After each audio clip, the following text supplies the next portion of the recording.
उसे pre Sumerian और pre Sanskrit भी उन्होंने कहा है, मतलब संस्कृत भाषा से भी प्राचीन है वो। ऐसी एक प्राचीन लैंग्वेज में उस पर कुछ लिखा हुआ है। हाँ हाँ, एक जगह पर थोड़ा सा मतलब डायरेक्टली हिंदू सभ्यता का ऐसा कुछ उल्लेख नहीं आता, परंतु एक लाइन में ऐसा उन्होंने कहा है कि इंडस लिटरेचर में ओम नारायण नारायण नारायण नारायण। सब मित्रों को राम राम, सबका स्वागत है दोस्तों, कैसे आप सब। तो दोस्तों कल 26 अप्रैल को मैंने 3 फिल्में देखी थी। सबसे पहले रजाकार, उसके बाद में रुस्लान, और रात को सबसे आखिर में मैंने घोस्टबस्टर्स फ्रोजन एम्पायर देखी। रजाकार और रुस्लान का रिव्यू मैंने कल ही अपलोड कर दिया था। उनमें से रजाकार का रिव्यू अगर आपने नहीं देखा तो प्लीज़ आप उसे अवश्य अवश्य देखना। उस रिव्यू को आप बिल्कुल भी मिस नहीं कर सकते। तो सबसे आखिर में मैंने घोस्टबस्टर्स फ्रोजन एम्पायर देखी थी। रात को देर हो गई थी इसलिए मैंने तुरंत रिव्यू शूट नहीं किया था। अभी आज 2 और फिल्में देखनी हैं जो इसी हफ्ते रिलीज़ हुई है, उनका भी रिव्यू मैं जल्द से जल्द अपलोड करने का प्रयास करूँगा। तो घोस्टबस्टर्स फ्रोजन एम्पायर इस ओरिजिनल सीरीज़ का ये चौथा पार्ट है, और ओवरऑल जितनी भी घोस्टबस्टर्स फिल्म्स बनी हैं उस दृष्टि से हम देखें तो ये 5वीं फिल्म है। 2016 में जो फिल्म आई थी, जो एक रिबूट था, जो ओरिजिनल 2 फिल्म्स आई थी ना, उसको उस सीरीज़ को उन्होंने रिबूट करने का प्रयास किया था 2016 में, जिसमें क्रिस हेम्सवर्थ ने भी एक कैरेक्टर प्ले किया था। वो फिल्म बुरी तरीके से फ्लॉप हुई थी, बहुत बड़ी डिज़ास्टर थी वो फिल्म, केवल और केवल उसके वोक कचरे के कारण। मैंने उस पर भी पूरा एक अलग से वीडियो बनाया हुआ है 2016 की घोस्टबस्टर्स के बारे में, कि अमेरिकन ऑडियंस का क्या रिएक्शन था, कैसे सोनी को $70 मिलियन का नुकसान हुआ था उस फिल्म के कारण, और उसके पीछे बस एक ही रीज़न था, वो था वोक कचरा उस फिल्म में जो डाला था उन्होंने ज़बरदस्ती।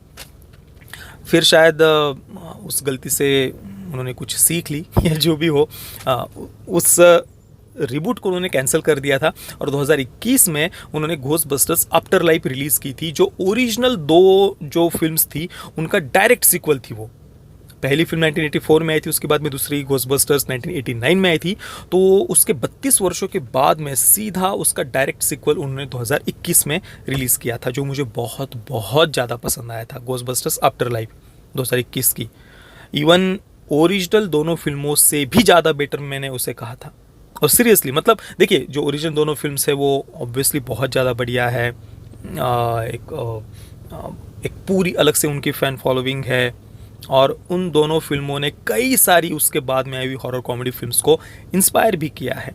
परंतु फिर भी 2021 की जो आफ्टर लाइफ थी वो मुझे बहुत ज़्यादा पसंद आई थी, और वो एक ऐसी फिल्म थी, मतलब वो इमोशनल कर देती है एंडिंग में बिल्कुल हमें। जो पुरानी घोस्टबस्टर्स की टीम है, वो जब सब एक साथ में फिर से आते हैं, रियूनाइट होते हैं, तो वो जो सीन था वो बहुत ज़्यादा हमें इमोशनल कर देता है। और 32 वर्षों के बाद वो फिल्म आई थी, परंतु फिर भी उन्होंने उसी कहानी को कंटिन्यू किया है। क्योंकि देखिए, इवन रेटमैन जो ओरिजिनल दोनों फिल्म्स के डायरेक्टर थे, मेकर थे, तो उनके बेटे जेसन रेटमैन ने ही 2021 की घोस्टबस्टर्स आफ्टर लाइफ को डायरेक्ट किया था। हालांकि इस बार जेसन रेटमैन ने डायरेक्ट नहीं किया है, गिल केनन नाम के एक नए डायरेक्टर को उन्होंने यहाँ पर लिया है फ्रोजन एम्पायर को डायरेक्ट करने के लिए। और जेसन रेटमैन इस बार अपने पिता के साथ में केवल को राइटर और प्रोड्यूसर है फ्रोजन एम्पायर के, और गिल केनन इसके डायरेक्टर है और साथ में ही को राइटर भी है। फिल्म 1 घंटे और 55 मिनट की है। तो ये तो हो गई पूरी फ्रोजन एम्पायर के बारे में एक बेसिक जानकारी। अब देखिए, कहानी की बात करें तो कहानी बहुत ही ज़्यादा टिपिकल सी थी। मतलब जैसा कि सुपरनैचुरल थीम्स की जितनी भी हॉलीवुड की फिल्में होती है, चाहे वो हॉरर कॉमेडी हो या हॉरर फिल्म्स हो, उनमें एक बेसिक थीम आपको ज़्यादातर फिल्मों में देखने को मिल जाएंगी हॉलीवुड की, कि जो प्राचीन सभ्यताएं होती है, एंशिएंट कल्चर्स होते हैं, उनको वो डेविल वर्शिपर्स के रूप में दिखाते हैं। प्राचीन सभ्यताओं के जो देवता है उनको वो शैतान के रूप में दिखाते हैं, और ये हॉलीवुड की आदत है। मतलब पिछले 2000 वर्षों में जितनी भी प्राचीन सभ्यताओं को हत्या, लूट, बलात्कार करके नष्ट किया गया, तो उन सभी सभ्यताओं को वो डेविल वर्शिपर्स ही मानते हैं। अब ये वेस्ट के जो कंजर्वेटिव्स होते हैं ये उनकी सोच है, इसमें कोई नई बात भी नहीं है और ना ही इसको कोई नकार सकता है। वो प्राचीन सभ्यताओं को डेविल वर्शिपर्स के रूप में ही देखते हैं, उसी प्रकार से अपनी हॉरर फिल्मों में वो उन प्राचीन सभ्यताओं को प्रस्तुत भी करते हैं कि भाई ये तो डेविल वर्शिपर्स हैं। तो आप देख लीजिए जो 1984 या 1989 की जो वो घोस्टबस्टर्स फिल्म है उनमें भी मेसोपोटामियन और इजिप्शियन गॉड को उन्होंने दिखाया था जो पूरे विश्व को भी नष्ट करना चाहते हैं। ये वही सिमिलर थीम हमें यहाँ पर भी फ्रोजन एम्पायर में देखने को मिलती है। एक एविल फैंटम गॉड गराक्का है जो पूरे विश्व को फिर से आइस एज में लेकर के जाना चाहता है, सब कुछ वो फ्रीज कर देना चाहता है। और उसके विरुद्ध फिर जो पुरानी घोस्टबस्टर्स की टीम है और जो नई घोस्टबस्टर्स की टीम है वो एक साथ में मिल करके इस एविल गॉड गराक्का को, जो प्राचीन सभ्यता से है, गॉड है और वो एविल है मतलब देवता है और वो एविल है, तो उसको वो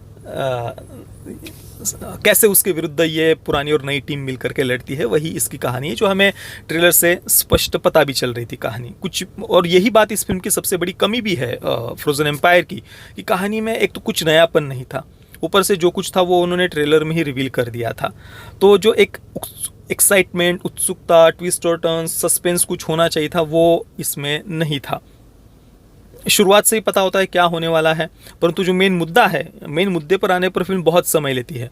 मतलब ये जो एविल गॉड गराक्का है उसको उसके जगने में फिल्म लगभग 60 से 70% समय खा जाती है। उसके बाद बिल्कुल सेकंड हाफ में भी काफ़ी देर के बाद में ये एविल गॉड गराक्का जगता है। तो मेन पॉइंट पर आने में फिल्म बहुत समय लेती है। जो फर्स्ट और सेकंड एक्ट है वो तो पता ही नहीं चलता कि भाई फर्स्ट एक्ट को हम कहाँ तक कहे और सेकंड एक्ट को कहाँ तक कहे, दोनों को ही एक प्रकार से पूरा उन्होंने मिक्स कर दिया है। और फिर थर्ड एक्ट वाला जो पार्ट है वो भी कुछ बहुत ऐसा इंटरेस्टिंग नहीं था। जब एविल गॉड गराक्का जगता भी है तो उसके विरुद्ध ये कैसे लड़ते हैं, वो जो फाइट थी एंडिंग वाली वो भी कुछ बहुत एक्सेप्शनल मैं उसे नहीं कहूँगा, जस्ट ठीक है, टिपिकल सी बात है जो हमने कई बार देखी हुई है वही यहाँ पर भी है। एक जो बात मैंने कही कि प्राचीन सभ्यताओं को डेविल वर्शिपर्स के रूप में दिखाना, उसमें एक थोड़ा सा अलग बात जो यहाँ पर देखने को मिलती है वो ये कि यहाँ पर ये जो एविल गॉड गराक्का है उसके विरुद्ध लड़ने वाले को भी एक एंशिएंट कल्चर से ही दिखाया है। मतलब एक एंशिएंट कल्चर को थोड़ा सा उन्होंने इस बार पॉजिटिव दिखा दिया है। हालांकि वो एंशिएंट कल्चर कौन सा है उसका उन्होंने कुछ खास ऐसा उल्लेख नहीं किया है, परंतु उसे एशियन कल्चर से ही दिखाया है। अब ये जो एविल गॉड गराक्का है उसने फिल्म में ये बताया है कि आधी सेंट्रल एशिया को उसने जीत लिया था इस एविल गॉड गराक्का ने, और फिर वहाँ पर एशियन कल्चर से ही एक फायरमैन करके एक मिथिकल क्या उसे कहा है, एक मिथिकल स्पिरिट कैचर उसे कहा है, फायर मास्टर्स।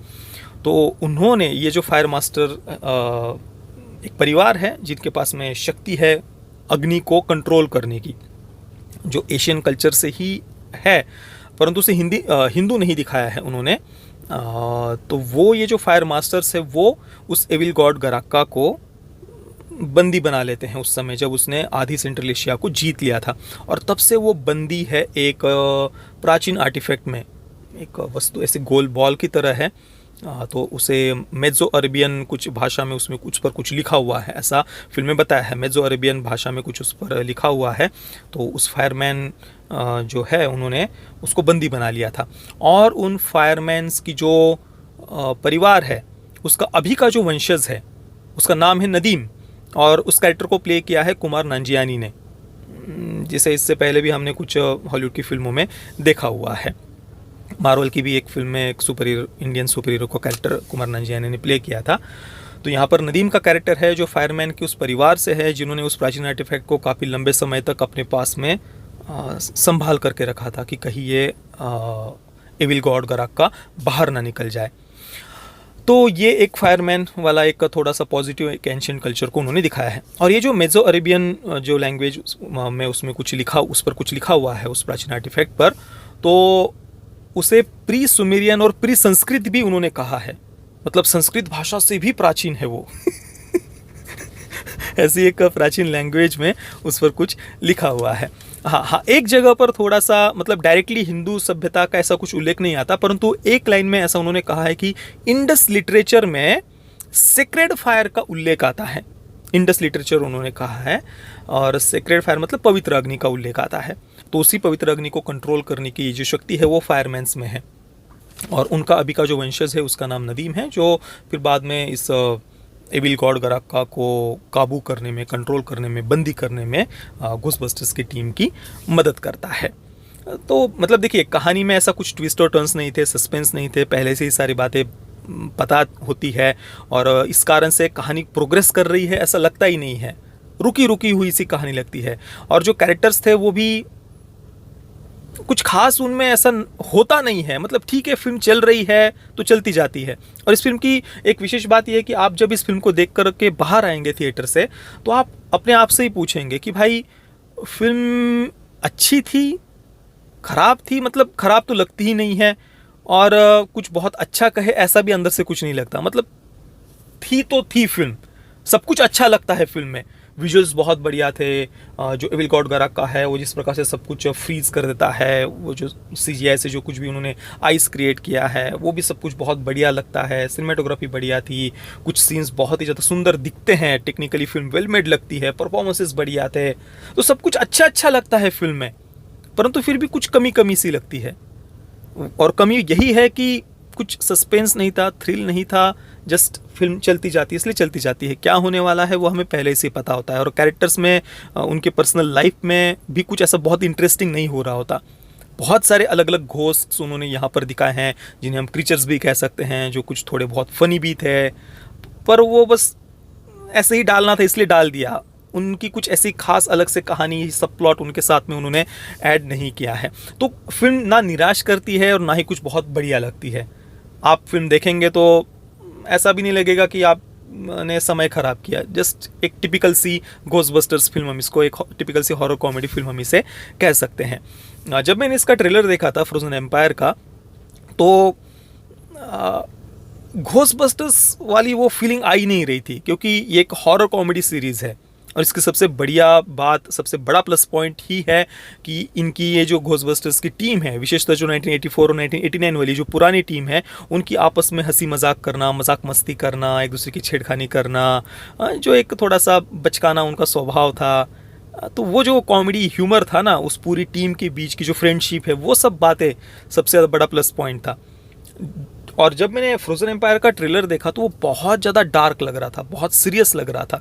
तो वो जो एक कॉमेडी वाली जो टच फीलिंग है वो बिल्कुल मिसिंग थी ट्रेलर में। और जब मैंने अभी कल फिल्म को देखा तो फिल्म में थे कुछ ऐसे फ़नी मोमेंट्स, पर उन्होंने कुछ खास ऐसा मुझे हंसाया नहीं।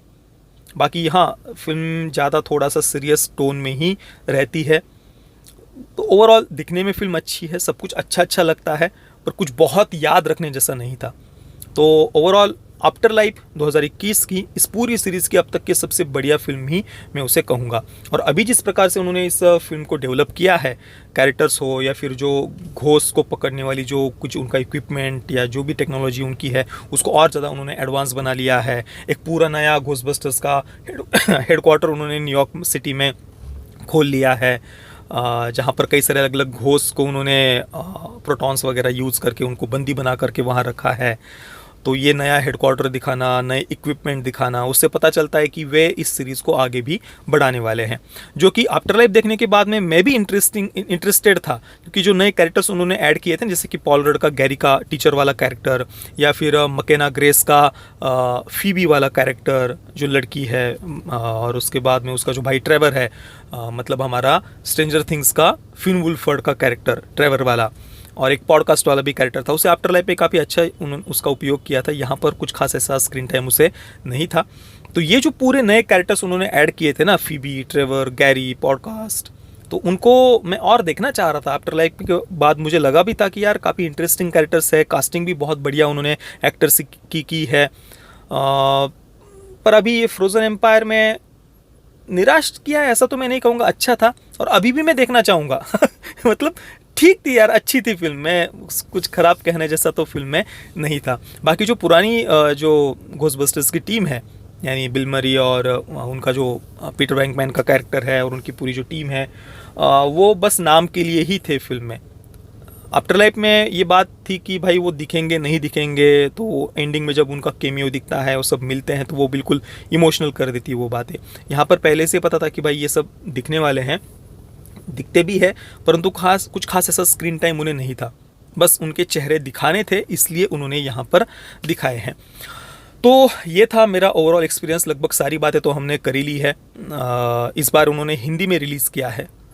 पिछली बार आफ्टर लाइफ के रिव्यू में मैंने कहा था कि हिंदी में क्यों रिलीज़ नहीं किया, जबकि वो सबसे बढ़िया फिल्म थी। इस बार उन्होंने हिंदी में डब करके रिलीज़ किया है। हिंदी में तो मैंने नहीं देखा, कल मैंने इसका इंग्लिश वर्जन देखा, IMAX में मैंने इसे कल रात को देखा था। तो अगर आप देखना चाहे घोस्टबस्टर्स फिल्म सीरीज़, आपको पसंद है, पुरानी फिल्में पसंद है, देखना चाहे तो बिना किसी एक्सपेक्टेशंस को रखे हुए आप इसे एक बार देख सकते हैं। मैं घोस्टबस्टर्स फ्रोजन एम्पायर को दूंगा 7 out of 10 stars. Parental guidance की बात करें तो फिल्म को US सर्टिफिकेट के साथ थिएटर में रिलीज़ किया गया है। फिल्म में कोई सेक्स, न्यूडिटी और कुछ खास ऐसा वायलेंस वगैरह तो नहीं है। देखना चाहे तो देख सकते हैं परिवार के साथ में। बाकी दोस्तों, आपने अगर इस फिल्म को देखा है तो आपका अनुभव कैसा रहा, ओवरऑल जो पूरी घोस्टबस्टर्स फिल्म सीरीज़ है उसके बारे में आपके विचार क्या है, मुझे आप नीचे कमेंट में अवश्य बताना। वीडियो को लाइक और शेयर ज़रूर करना। वीडियो देखने के लिए आप सभी मित्रों का बहुत बहुत धन्यवाद। जय श्री राम, वंदे मातरम।